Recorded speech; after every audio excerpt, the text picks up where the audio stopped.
Beləcə biz mükafat və cəzadan danışacağıq. İstəyirəm artıq qonağımızı sizə təqdim edeyim. Psixoloq Elmir İskəndərov.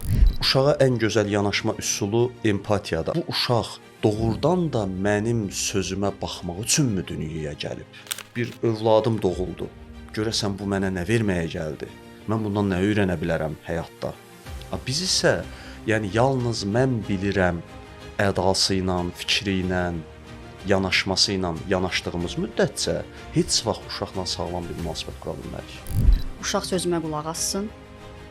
Mən nə desəm onu eləsin, dinc olsun, sakit olsun və s. və ilaxır. Eyni zamanda da deyirik ki, gələcəkdə uğurlu olsun, nə istədiyini bilsin, güclü olsun, öz ayaqları üstündə dursun və s. Mən uşaq tərbiyəsində sözlərin təsirinə inanmıram.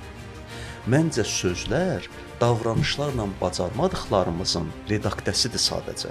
Uzun müddət, illərlə cəza metodu ön plandaydı və çox normal bir tərbiyə sayılır. Valideyn deyəndə ki, bax bu qədər qışqırıram, döyürəm, vururam filan, bəs niyə bunları eləyirsiniz ki? Deyir, bə neyiniyim? Deyirəm, yaxşı eləyirsiniz. Təsir var?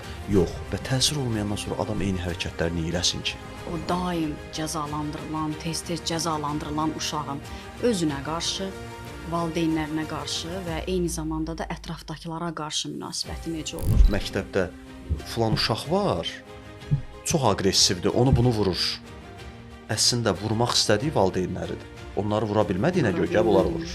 Tərbiyə mövzusunda sıxıntı yaşanan yerlərdən biri də evin içində olan ailə üzvlərinin hər birinin fərqli fikirlərdə, fərqli pozisiyalarda olmağındadır. Cəza verəni də, alanı da bir yerdən sonra yolur. Heç bir cəza verən sevinərək cəza verə bilməz. Cəza verəndə yaxşı deyil iş orasıdır.